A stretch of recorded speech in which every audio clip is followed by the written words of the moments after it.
This is Live from the Table, the official podcast of New York's world-famous comedy cellar, coming at you on Sirius XM 99 Raw Comedy, formerly Raw Dog. A change, I believe, for the better. I think Raw Dog was a little bit vulgar. Obviously, the connotation being sex without a condom. In any case, also available as a podcast, wherever you get your podcast. Dan Natterman here with Noam Dworman, owner of the ever-expanding Comedy Cellar, a new room, the Manny Dworman Comedy Theater, opening in hopefully early 95, but you never know with New York City. And Not 95. I mean, sorry, did I say 95? I meant 25.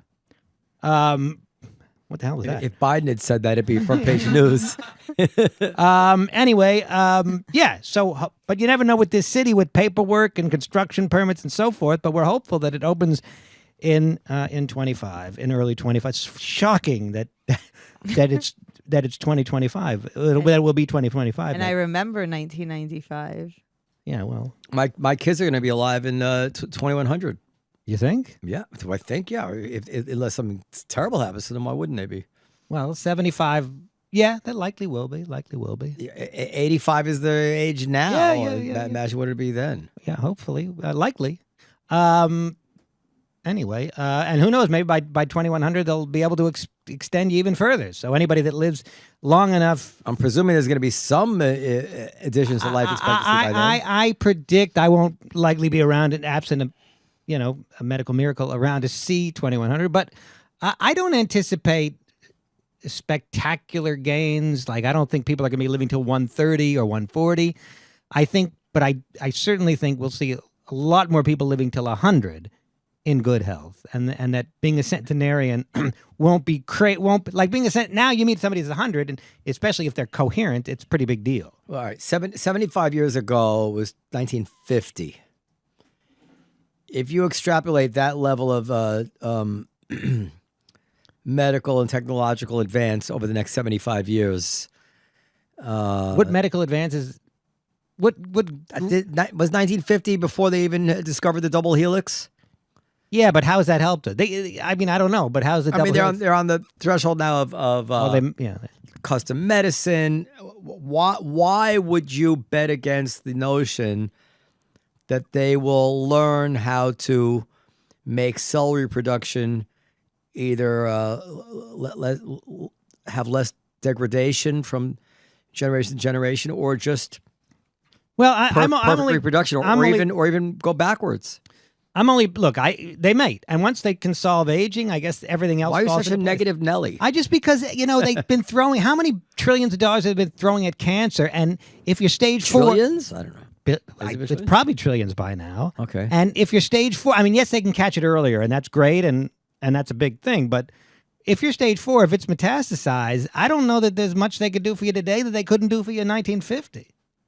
Once it's Stage 4, no. But what about stage 1, 2, and 3? And 0. Cancer also comes in stage 0. Stage 0. Stage 0? That's weird. So what are we all, -1? I don't know. I think even 40 years ago, if you were stage 1 or 2, they could probably cure you. I mean, I've known people. There are a number of curable cancers now. Blood cancers, non-Hodgkin's lymphoma, something like that. I don't know. They made big strides. Heart disease, with blood pressure meds and statins, I think they've done some good and work. Stents and bypasses and amputees, people who need. Well, but that's not a longevity thing. No, it's a medical advance, but it's not a longevity. Incredible advancements. And diabetes, not Parkinson's, not so Parkinson's and ALS, they're still flailing about. Oh, God. We did that ice bucket challenge didn't seem to help.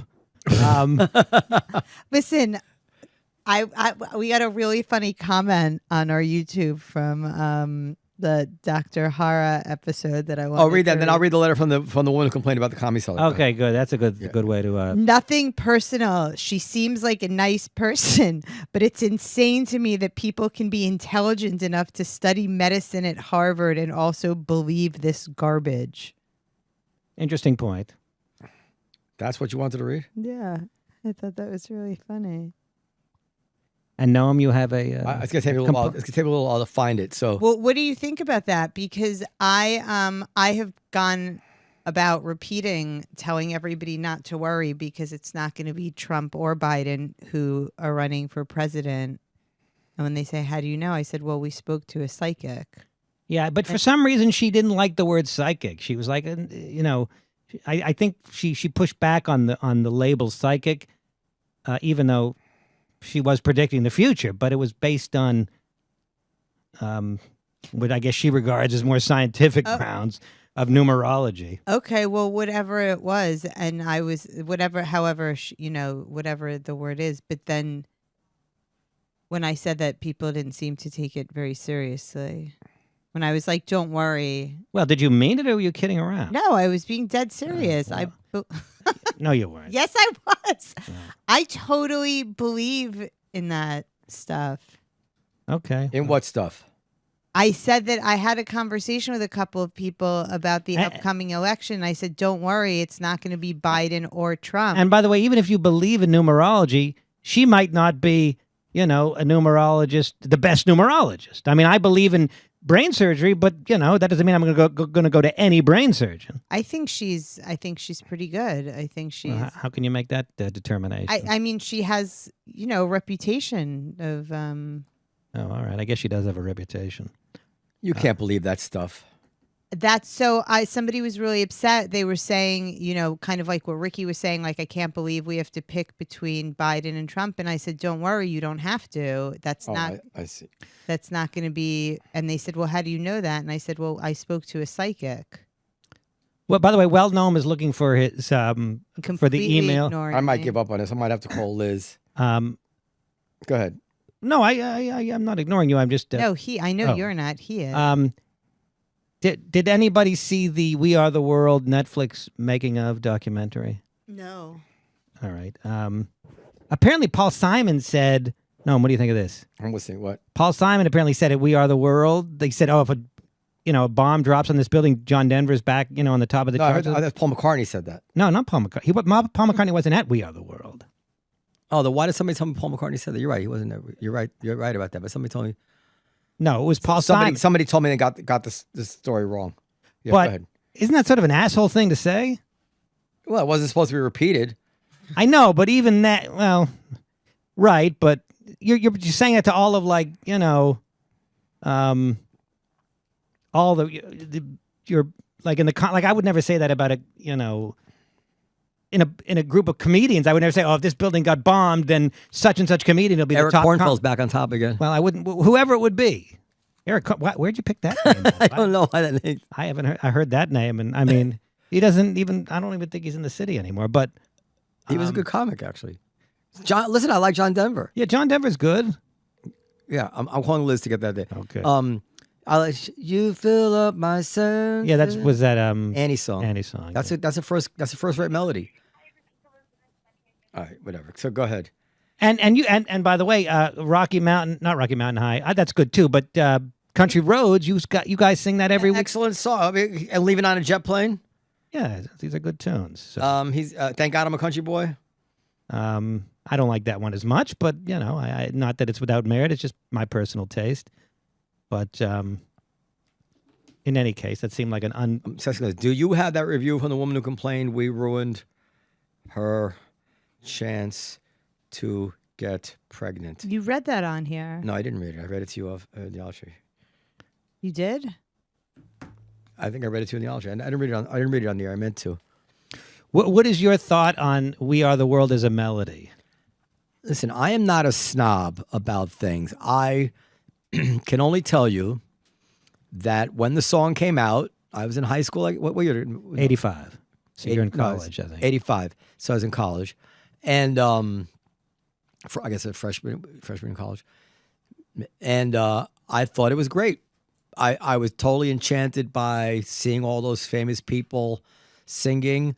I loved the way, and this is really speaking from memory of that time. I loved the way they had each performer do their kind of signature turn on the melody. I remember the guy from Steve Perry from Journey did that like that Right. I didn't pull it off just there, but that kind of vocal thing, and Cyndi Lauper, like wow, wow, wow, wow, and Ray Charles, it was Springsteen, it was all Bob Dylan, even they were all like, and I didn't see the recent documentary, but at the time there was like a making of, I think had showed like Stevie Wonder trying to get Bob Dylan to sing more like Bob Dylan. Did they show that in this documentary? Yeah, they showed like Bob didn't know how to do it, and Stevie apparently imitated Bob. Yeah. They don't have the imitation. I don't think that was in there, but I would have remembered that. But they said he imitated Bob Dylan and sang, trying to tell Bob, sing it this way, and then You're doing me. yeah, Stevie imitated Bob Dylan. And the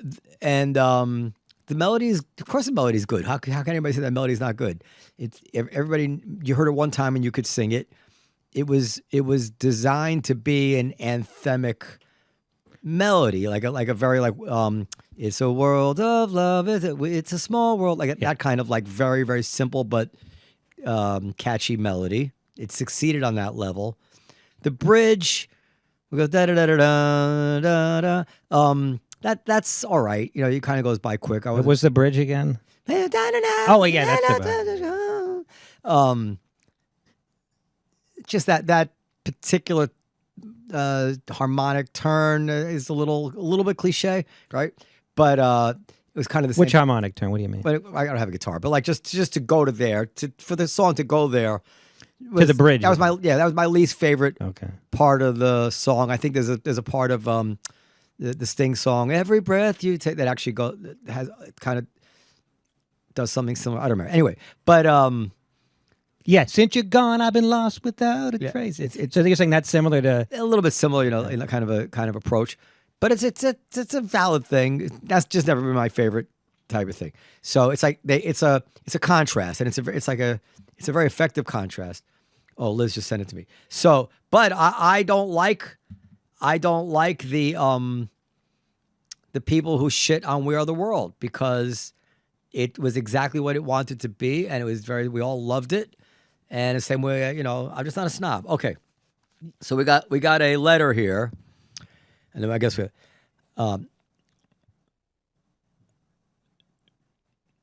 this the right one? I'm just going to read this, but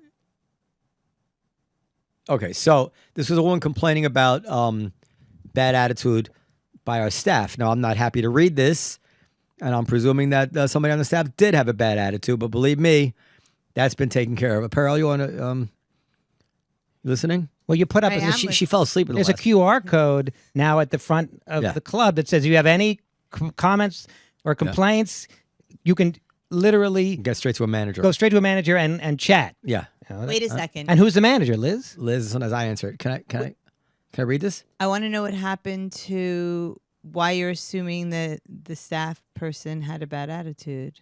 Because the customer says so. Why would they say so if it wasn't true? But they might. Okay. Really? Why would they? Anyway. Well, you can interpret things it sounds differently. like, okay, go ahead, read the... I mean, you could, but as a boss, why would I want to, for a minute, assume... When a customer complains, listen, your guy had an attitude with me. Yeah. Now, it's true, the customer might have had an attitude too, but generally, if you're nice to people, it's not... I mean, is that what you would assume if somebody told you that I had an attitude? You would just assume that I had the attitude? Yes. What if it was Ryan Hamilton? If somebody said Ryan Hamilton had an attitude, you would probably be a little more... this is the thing. One time... skeptical. One time, somebody said that a particular door guy who's worked for me, who I always saw nice, he was always just like almost superhuman nice, told me that this guy cursed at him and had a terrible attitude. And I wrote the customer, I said, well, this can't be true. I've known this guy for all these years. He's always... it's true, the customer said. I said, all right. So I went, and they wear body cameras. I went and checked the body camera. This guy was cursing and nasty to a customer. like I couldn't. I said, "What the fuck? I can't believe this is." Well, the body cameras are relatively new, right? So it's a recent few years, yeah. Okay. But getting them to wear them is a whole thing. Anyway, Liz, the seating staff all had sour looks on their faces and were not friendly. Once we were seated in a very cramped space, we know that's true. We realized, or can be true, we realized there was a totally empty booth next to us where no one was going to be seated, and everyone around us said it would be better for my husband to sit there so they would have more room. Then for 10 minutes, the seaters came by over and over, suggesting my husband's sitting position was unfair to people around him and that he should sit in the chair. Now, at this point, it sounds like the customer is being difficult. So he's like sprawling out. Sit in the chair, which would have caused discomfort to the very large man who was sitting behind him and to a very large woman who had been seated next to him. The servers didn't ask the folks next to us, instead singling my husband out and harassing him. They did not offer us a nice other spot to sit to free up space. Instead, only once someone said with a nasty tone, well, we could put you somewhere else, which in context with the nasty behavior didn't sound like a nice offer to anyone. It wasn't, oh, hey, how about we give you that awesome seat over there and then we can let all these people have more space. That would have been much more productive. Okay, now here's where it gets odd. Oh, the guest just came in. Real quick. This ruined my date with my husband and frankly might impact our ability to grow our family because the experience was so dreadful that we were missing a cycle to try for a baby this month. The intent was to go out and have some laughs and to take the tension off our week, and the absolute opposite happened. The fact that only one comedian was funny meant that our overriding experience was the issue with the servers because we'd never had that experience that we usually do of losing ourselves in the hilarious comedy. So we just had this nasty experience overall. And the consequences, to me, personally, of not being able to have a nice date night are pretty significant since we're older, we're an older couple, and I don't have that many months left of any fertility. Yeah, well, that's odd, all right. Yeah, it's crazy.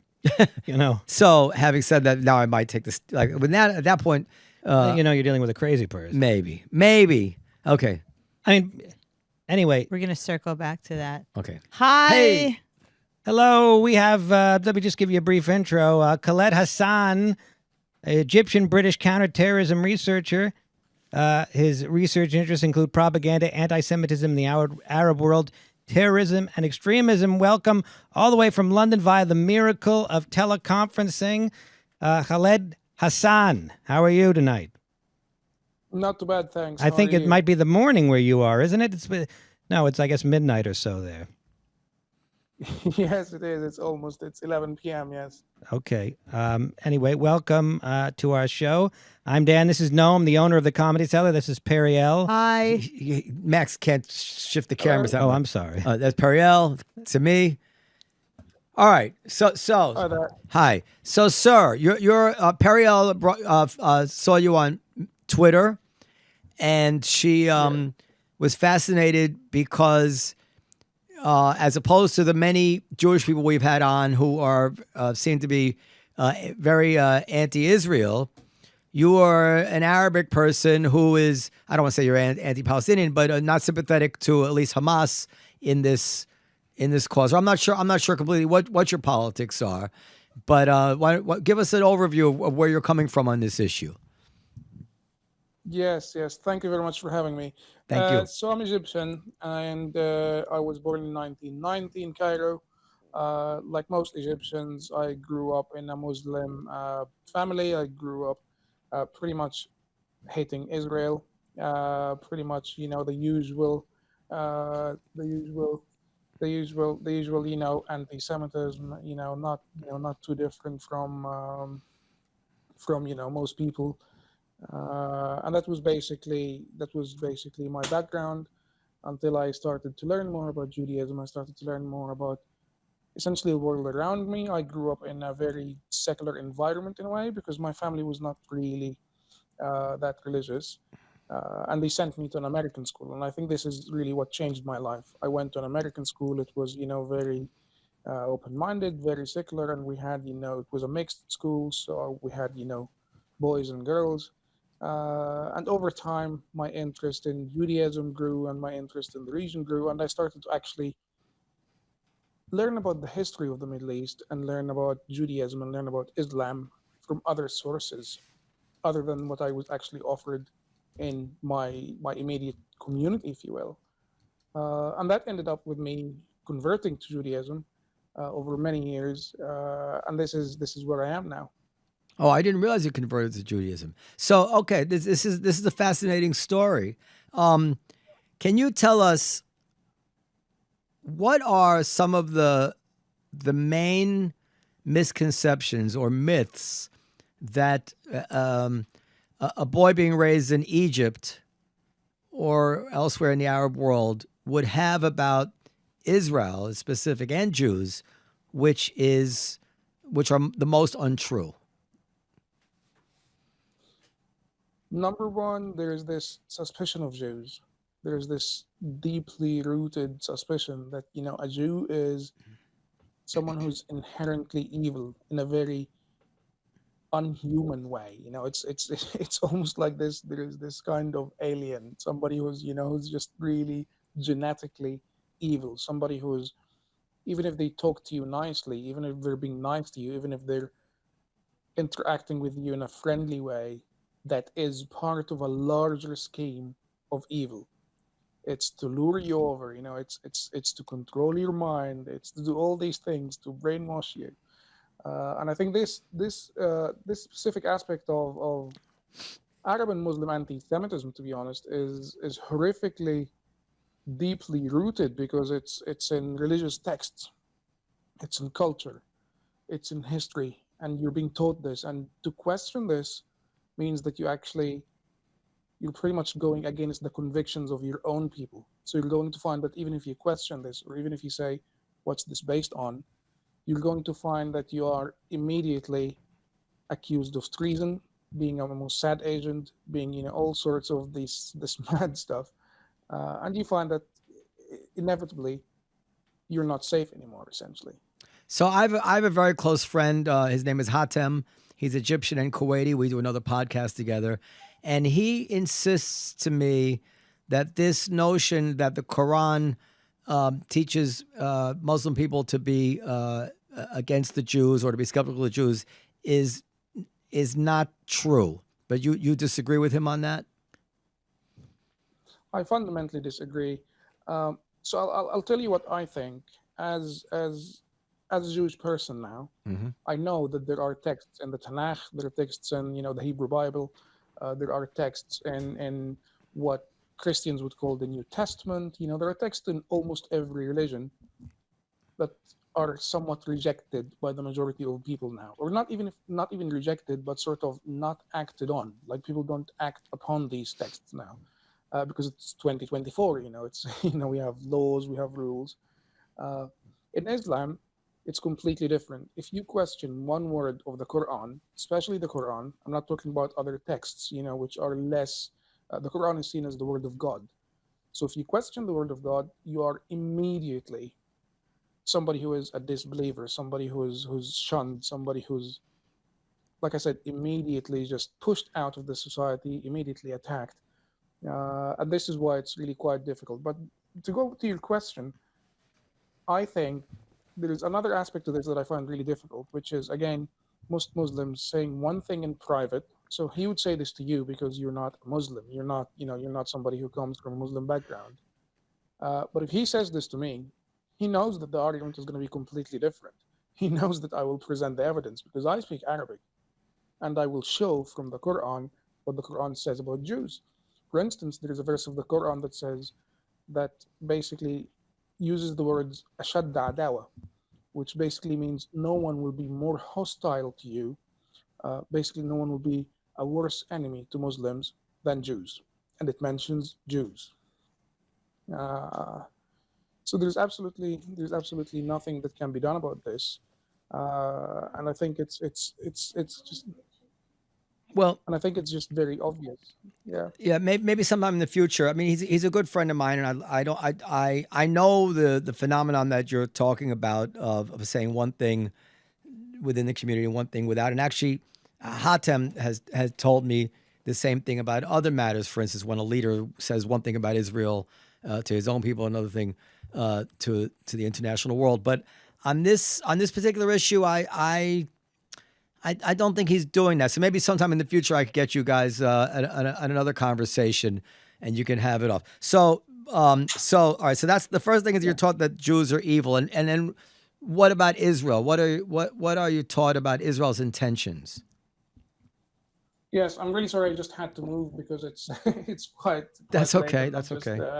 I'm a very loud person generally. That's Yes. okay. You have children so there? Israel, it's Yeah, Israel is part of the conversation, obviously, because Israel, we had many wars with Israel, as Egypt, as Arabs, we had many more wars with Israel. And I'll mention one thing that I was just talking about recently. So I grew up and we had films basically that would show you how evil Jews are, how evil Israelis are. And we had one specific film that I remember where a young Egyptian man goes to Sinai with his family on holiday. And because a lot of Israeli tourists go to Sinai, he ends up meeting this Israeli young woman and he falls in love. And the film basically, the whole story goes that this is a plan. It's a larger scheme, it's a greater scheme by Israelis to send Israeli women to Sinai to basically seduce and lure those young Egyptian men, have sex with them, and do all that stuff, and essentially take them and brainwash them and then convert them to Judaism, which is. I don't think there's anything that could be farther from the truth. That's not what happened to you. Converting to Judaism. Yes, exactly. And converting to Judaism itself is a concept. I think this is actually it's a great example also of projection, because Muslims want to convert others to Islam. This has been happening this is how Islam spread.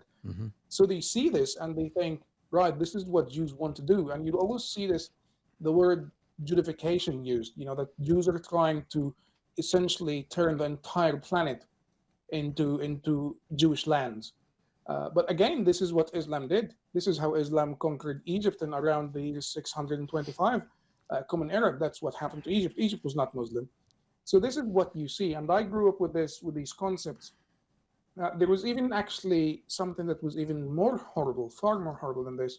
And I was always told I remember actually my mom telling me this, and some of my own immediate family members, that Israelis inject young Israeli women with HIV and send them to Sinai to have sex with young Egyptian men. And that's why I would always get the warning that if you go somewhere and you meet a young, a good-looking young woman, an Israeli young woman in Sinai, don't even talk to them. Don't even interact with them whatsoever. And again, it's silly, but these are the kind of stories, these are the kind of conceptions, and these are the kinds of conspiracy theories that I and my generation grew up with. So I want to be careful how I proceed here, because if I imagine the mirror image of if I saw a Jewish guy being interviewed who had converted to Islam and then was bad-mouthing Israel, I know I would I would find that jarring. And then if the person interviewing them kind of went easy on them, it would disturb me. And somehow I believe it's even much more jarring, because that doesn't happen very often, for Arabic people to see you going to the other side. So let me just ask you. So every question I want to ask you is respectfully, but I want to do my duty as a probing questioner. So you all those myths about Judaism and Israel, you determined were untrue. But this is not a reason to convert to Judaism, to reject your own people and culture. It might just be a reason to see the truth and to reform, or I mean, there are many Muslim people around the world who are not raised, I don't think, on that kind of brand of Islam. So what made you reject Islam? I think it's a very interesting question, and I completely agree. You should do your job and you should challenge me. That's how the conversation is interesting. Otherwise, it's boring and it's pointless. Yeah. But I think so. There are a few things that we need to actually unpack here. Number one, when we talk about me as an Arab, I don't believe that I'm Arab. I believe that this is part of the colonization that has happened at the hands of Arabs. Egypt, before the conquest of Arabs, and again around the year 625. The year 640. Egypt was not Arab. We did not speak Arabic.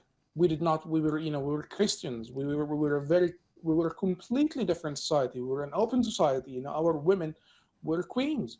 I mean, you will see this in Egyptian history, ancient Egyptian history. And then this happened, and over the years, hundreds and hundreds of years, we began to actually adopt the colonizer's identity. we began to say we're Arabs. And then you see it in the year, oddly, over the years, over decades and centuries, we were still identifying as Egyptian. Even officially, our passport said Egyptian. It said Egypt. This is the Egyptian kingdom. Can I just stop you there for a second? I just because it's interesting. My whole life I've been around Arabic people, and I haven't heard it in a long time. But when I was younger, I would hear Egyptian people tell me, "No, I'm not Arab. I'm Egyptian." And I never, they'd speak Arabic, but the Egyptian people I knew would separate themselves in some way. I never really understood how, but exactly what you're saying. It's not a fringe position. It was a common thing that I heard from Egyptian people. So continue. Yes, exactly. Yes. Yeah. Unfortunately, it's now a bit of a lot of people now would say that I'm a bit of a radical because they see these views and they feel like, oh, you're rejecting our Arab identity. You're just a bit of a maniac. You're a radical. But until the year 1952, when Nasser took over, we did not say, Egypt was not called the Arab Republic of Egypt as it is now. It was called the Kingdom of Egypt and Sudan. And when he took over, he completely changed this. And now you have movements actually in Egypt. Unfortunately, they're horrifically anti-Semitic still because they have this nationalist identity and they tend to still glorify Hitler, glorify Nazism as they see Nazism as a nationalist movement as well. And that's another challenge. But there are growing movements that say we're Egyptian, we're not Arab. Now, to come to your question, I think that for someone like me who goes through a process where you're questioning everything that you were taught, you're questioning everything that people around you really believe in, and you come to a point where you realize this is just not who I am.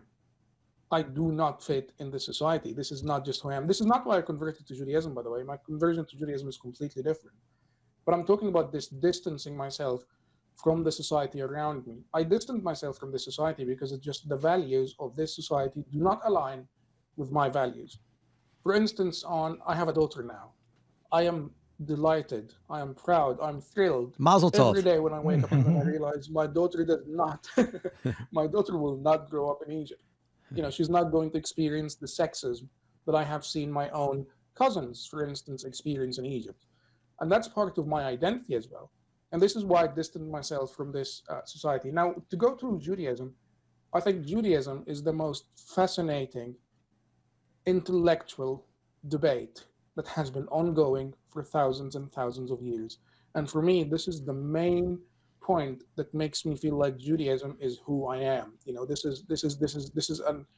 is a nation that I want to belong to.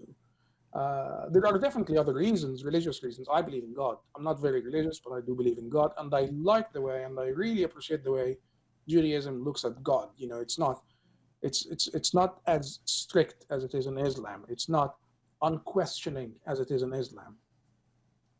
Now, you must hear Jewish people who don't know your background say bigoted things about Arabic people or Muslim people from time to time, no?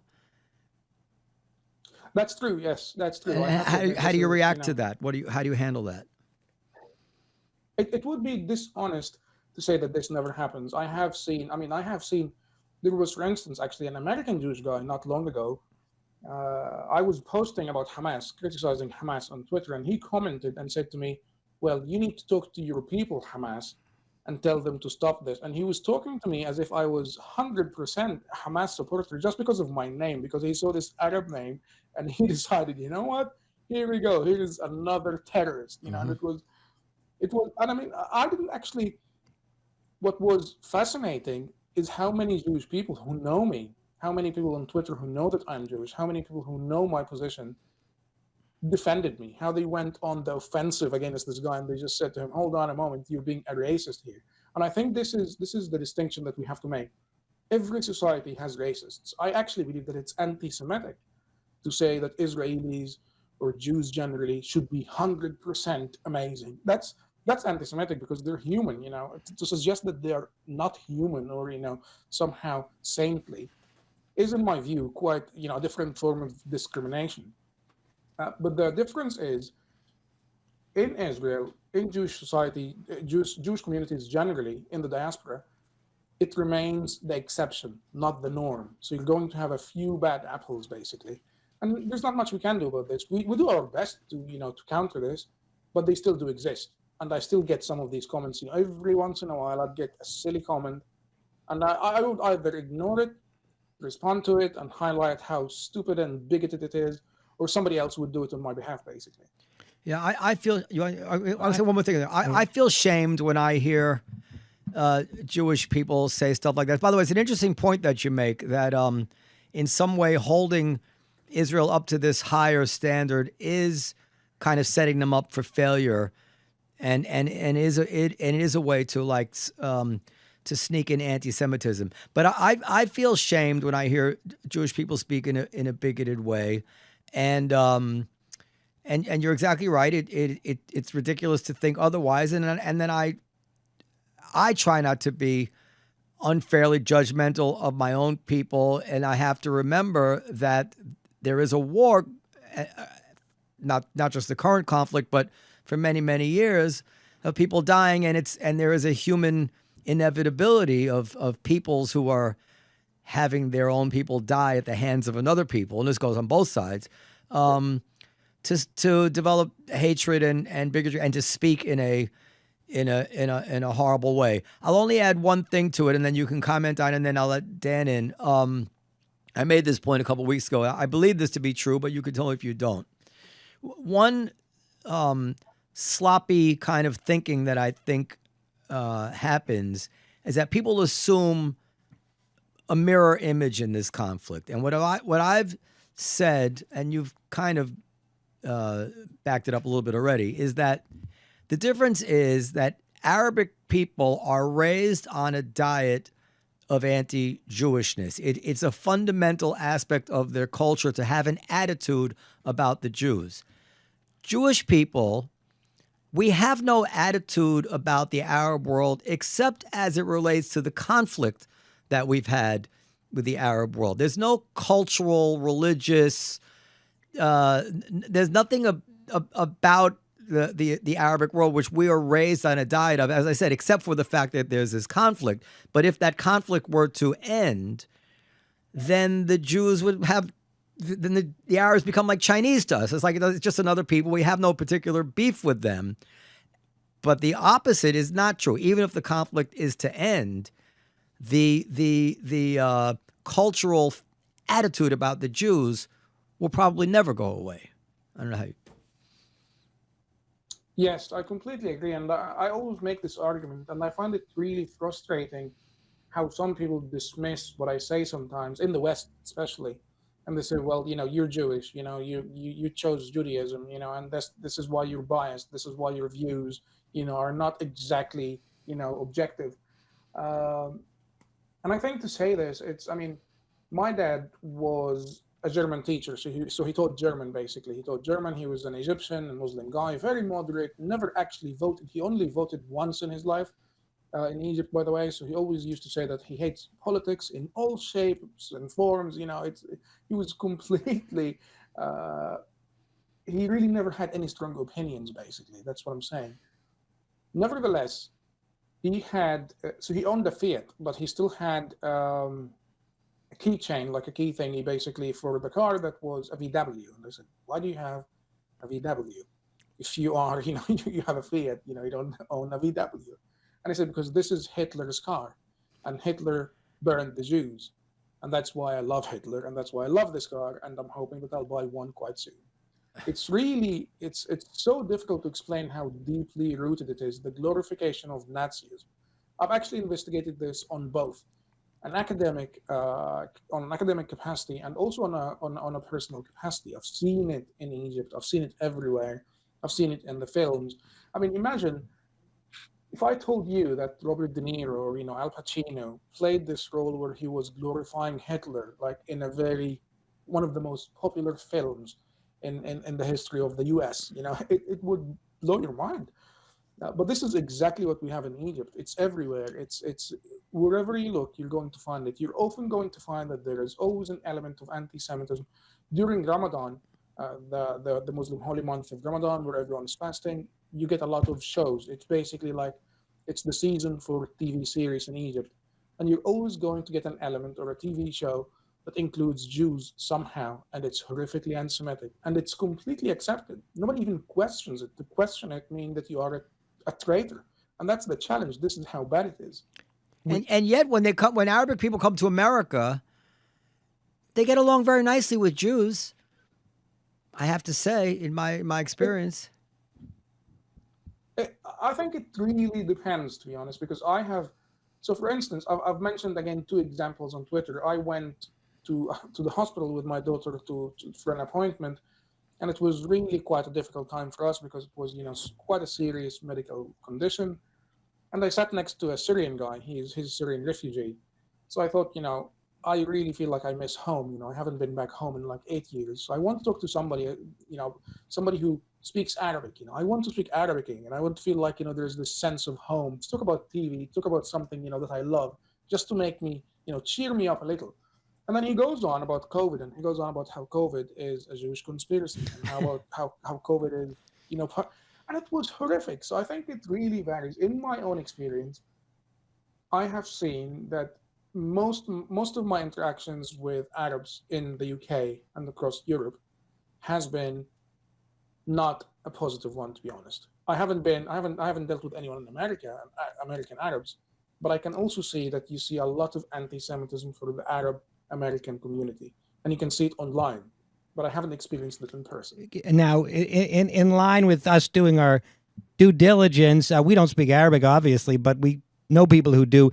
Is there any way we can see some of these films you're talking about, or books, or some way to verify that indeed there are films and books and TV shows, that say these things about Jews? I actually really like this question because I was just thinking about this because I thought it would be a wonderful educational experience for people in the West generally to see this, to see a film from beginning to end, to see the whole story, to see how a Jew is portrayed. But there are big, massive works that have been examined by Western scholars and have been translated to show how this is, very deeply rooted. Like there is a show called Faris Bila Gawad, and this one was made by a very well-known actor. Again, kind of the Al Pacino of Egypt in a way. Muhammad Subhi, that's his name. And it was essentially a conspiracy theory. It was all, in a way, about the protocols of the elders of Zion. And there is a lot of writings, academic writings about this specific TV show. And I personally, I often translate, I try to spend as much time as I can doing this, actually. I would find a clip in a film and I would show basically what kind of story it tells, and I would translate it and post it on social media. But I think this is a good project. We do need to see this. We do need to see how deeply rooted it is. And also another thing I did not long ago, I posted basically a screenshot of all of the shops that were called Hitler in Egypt. So you would go to a shop to buy, I don't know, shoes, a pair of shoes or whatever, and the shop is called Hitler. I've posted this to show people how normal it is, how part of the culture it's completely normal to accept this. It's completely normal to give shops like this the license to operate. Although a lot of them do not really have a license because they operate, in an informal kind of way. But that's you see this, and I think a lot of organizations, Memory, for instance, I'm not sure if you know Memory. Yeah. Memory translates a lot of stuff from Arabic, even religious sermons, and that's a completely different topic. But they do that a lot, and I think it's very helpful. Are the translations accurate? Yes. Yeah. Memory especially is actually very good. I've noticed that some people sometimes do not really get a word or two, not Memory, but like other people who try to do this. But generally, yes, the message is it's accurate. Like the whole message is not inaccurate at all. All right, now, so you're Jewish, but that doesn't mean you have to support Israel's policies. Even many Israeli Jews don't support Israel's policies. When you see the terrible pictures of children dying, number one, do you feel the kinship of blood with these people as your people when you see them dying, and how does that make you feel? And number two, do you support generally the military campaign that Israel's undertaking? I 100%. I want to start by the last question. I 100% support the IDF and the military campaign. It's so I always say this. It's when Egypt was involved and waging its war on terror after the Muslim Brotherhood took over in Egypt around the year 2013, and we had a wave of terror that basically lasted for about 8 years, actually, or about 6 years. It was horrific, and Egypt acted in a way that was actually not very different from Israel. So they went to the Sinai, the military went to the Sinai, and they had to have a buffer zone, which was basically a zone that was cleared between Gaza and Egypt. So they had to demolish buildings, they had to demolish houses. They told people, you need to leave these houses because we're going to demolish these houses, because if we don't, it's too close to the border, and that means that they can be used by smugglers, basically, or Hamas, to build tunnels and use these houses as basically shelter for them. And they had to have this buffer zone. And I supported Egypt 100%. I don't see a reason why I would not support Israel, which had just been a victim of a horrific attack that is the scale of which is unknown in the Middle East. I don't know any other country that has experienced a terrorist attack where you had 1,200 people or more killed barbarically and babies taken hostage. I have never seen this anywhere else. So of course I support this. I don't see one reason. In fact, I believe as an Egyptian, it makes sense to support Israel because I have seen my own people killed by terrorists, again Hamas, and they were actually involved in the terrorist attacks in Sinai, and now they're involved in the terrorist attacks against Israel. It's the same enemy. I don't see why I wouldn't. Mm-hmm. And what about how you feel? Do you still feel the connection as your people when you see the Palestinians dying, or is that emotional tie broken for you? It was actually broken even before I finalized my conversion officially, even before I began my conversion officially, because I always had a lot of disagreements with Palestinians. For instance, Yasser Arafat made a comment, and you will find that a lot of Palestinian leaders made comments after President Sadat was assassinated. They made comments that he was a traitor. They made comments that the fact that he signed the peace treaty with Israel, that makes him a traitor. So President Sadat, for me, is somebody that I really admire. President Sadat and Begin, there are icons that I really feel like we probably won't see any more of them, this kind of leadership in my lifetime. I hope I'm wrong, but I think this is the case. So when somebody says to me, President Sadat is just a traitor, for me, that's completely unacceptable. For me, that's, it's, and this is one of the things, one of many reasons why. Well, I would just say, I mean, I would take the Palestinian point of view here, but Arafat would have viewed Sadat as a traitor because he made peace with Israel without taking care of and insisting that the Palestinians be provided for with a state. So from his point of view, Sadat sold the Palestinians out, right? Well, from Sadat's point of view, and we have his speeches on this. Yeah. We also have President Mubarak's speeches on this, and they both tell you we tried to involve the Palestinians in a peace process that would involve them getting an independent state.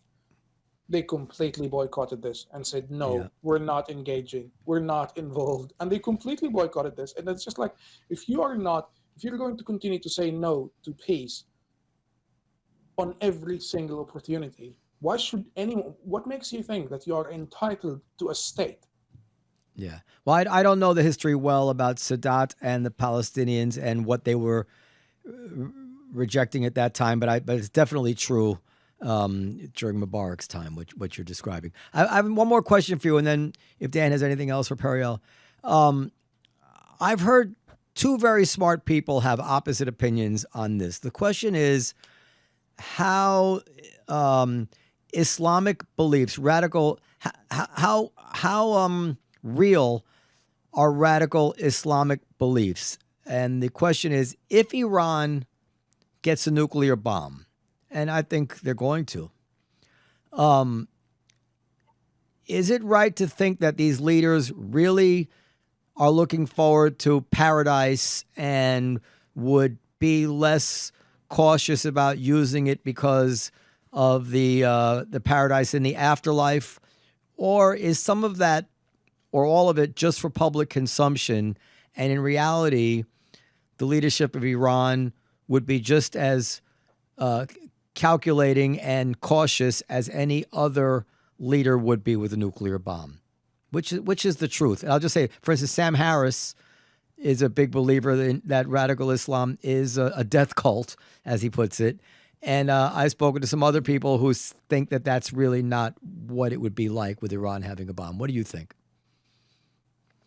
I think it's really difficult. We have two scenarios here, one of which is basically the Iranians being like Saddam Hussein. Saddam Hussein used to say, "Listen, I'm going to blow you up. I'm going to do this. I'm absolutely fearless. I'm blah blah blah." And he talked a lot, and he talked a lot about their own capabilities. Whether it was chemical weapons, biological weapons, or WMDs generally. He talked a lot about this, and he ended up in a position where he was just too much of a risk. Whether he actually owned the WMDs, and this is part of my studies as well, because my MA is in intelligence and national security. Mm-hmm. So the assessment, a lot of the intelligence assessments that were going on Saddam, basically, whether he did pose a threat, was based on the stuff that he said. He said, "We've got this, we can do this, blah, blah, blah, blah, blah." And eventually, you had to eliminate this threat. Yeah. So Iran could be like this. They could be just, like big talker, big mouths, just talking a lot about all this.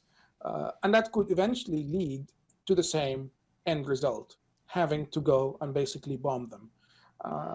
Or they could really use that nuclear weapon. And I find that just the fact that we're having this conversation is unacceptable. We should not be having this conversation. We should make sure that they never have a nuclear weapon. We should make sure that they never have any capability to do what they're doing right now. Unfortunately, we've allowed them. President Biden has allowed them when he took the Houthis off the terrorist list right after he took over. That meant that the Houthis could get more funding. That meant that the Houthis could get more funding from even people in the West because they're no longer terrorists. So, there's no reason why you shouldn't fund them. And he did this against the advice of our allies in the region. And now you've got the Houthis completely disrupting the Suez Canal, international maritime, and this is what we have.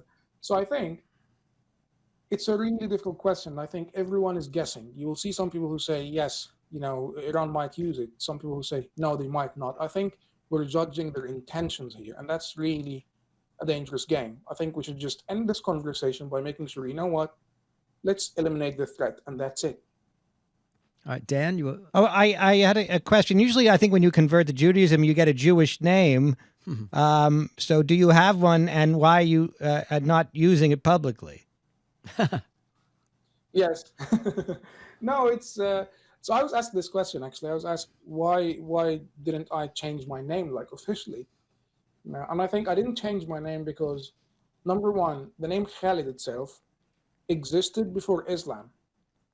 So my dad, my dad and mom, they chose the name Khaled for me because they named me after this amazing, presumably amazing Muslim military leader. His name was Khalid ibn al-Walid, and he was, very successful and fearless, and no one could ever defeat him.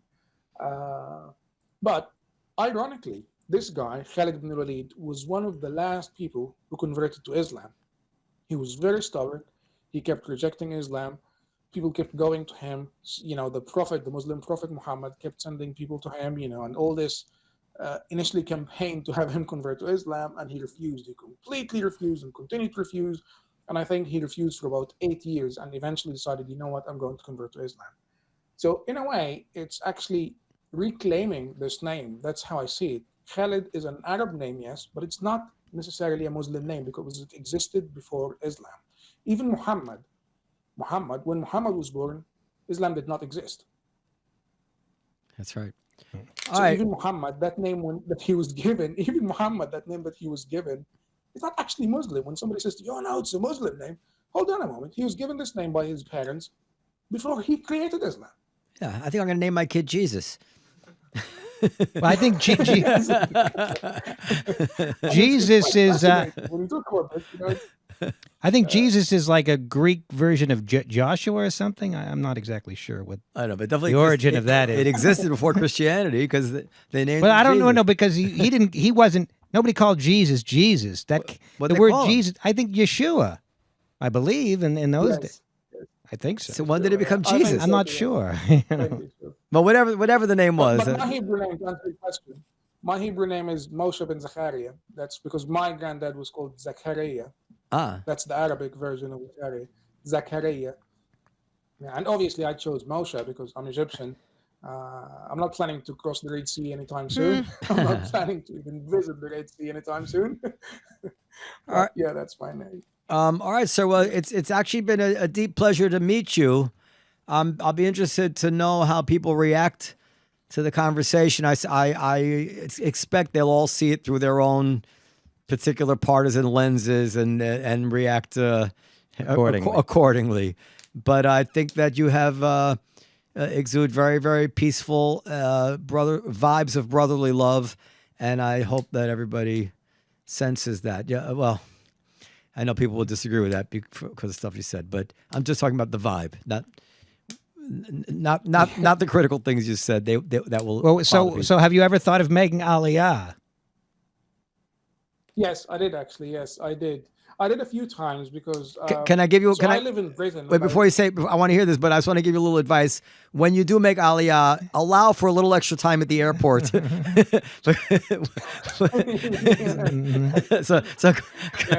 go ahead. Tell us the story. I think for me, it's I'm very Middle Eastern in many ways. I like the sunshine. I like being, chatting, with my hands. I like, this kind of person. It's not. Britain is lovely, and I love Britain, and this is my home. But I keep thinking about making Aliyah for many reasons because again, I love the sunshine. I love Israelis generally. I work with Israelis day-to-day basis. By the way, I work for an Israeli company actually. I don't mention this a lot because I don't want any of the hate to be directed towards my colleagues or anyone because that's just not acceptable. I'm afraid if you go live there that despite the best intentions that you might have a negative experience in some way. I'd be nervous about it. I don't think so. You don't think so? No, I don't think so.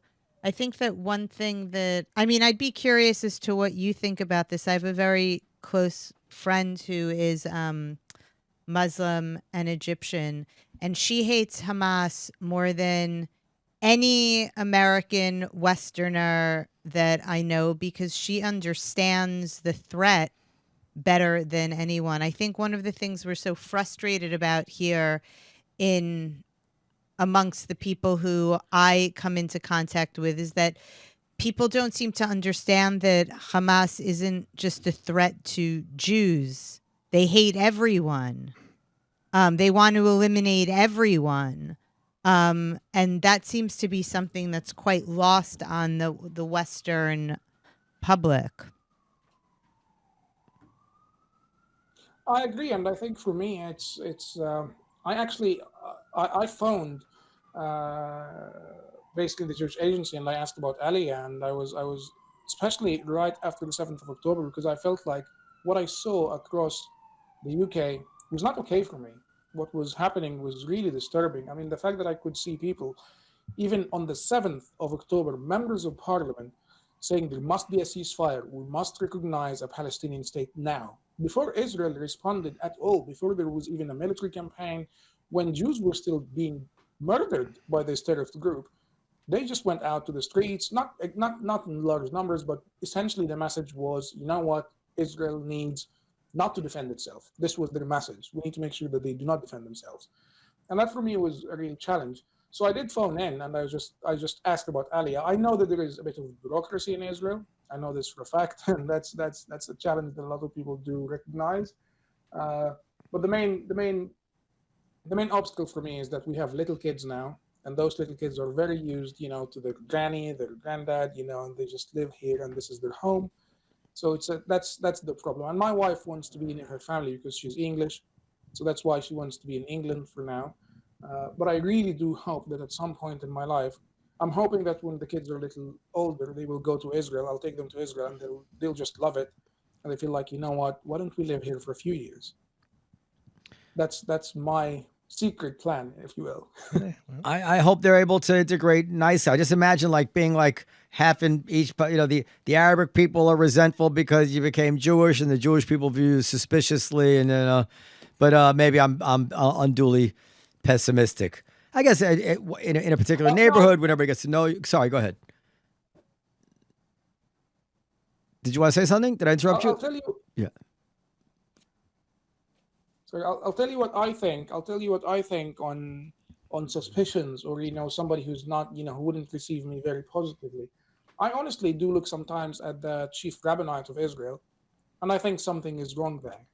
Something really is terribly wrong there, and that's a challenge for me, because I feel like the whole conversation before the 7th of October around liberal Jews being not really given aliyah, or their conversions not accepted in Israel. There is a challenge there, but equally, I also recognize that there is a challenge within liberal Jewish movements in the diaspora. I have seen a lot of stuff. For instance, I'll mention one example. In the British liberal Jewish movement, there were a few years when, actually quite many years, when people did not celebrate at all Purim. It wasn't something they celebrated because they viewed this as immoral, that we celebrated the triumph over our enemies, and we massacred our enemies, and this was immoral, and they decided, you know what, the liberal Jewish movement in the UK will not celebrate Purim. And that was, for me, a challenge, because it means that you get to pick and choose. And if everyone gets to pick and choose, what is actually left of Judaism? Right. It becomes a million versions. That was a serious challenge for me. So there are challenges on both sides. And I recognize it's going to be, sometimes not a very pleasant experience in some aspects, but that's life. All right, sir. Well, if you ever get to New York, we'd love to meet you in person. Any final questions? No. All right. Well, I hope it's very nice to meet you. I hope you had a pleasant interview. I hope you get some sleep now, and maybe we'll have you on again at some point in the future, if you wouldn't mind. Yes, absolutely. I'd love to. I have actually friends in New York, so I'm planning to visit quite soon. And I hope I'll definitely come over. And thanks for having me. Oh, fantastic! Periel will give you my phone number so we can hook up when you get to New York. Oh, that'd be great.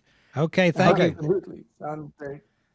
Bye. Thank you. Shalom, shalom. Bye. Litrot. Bye.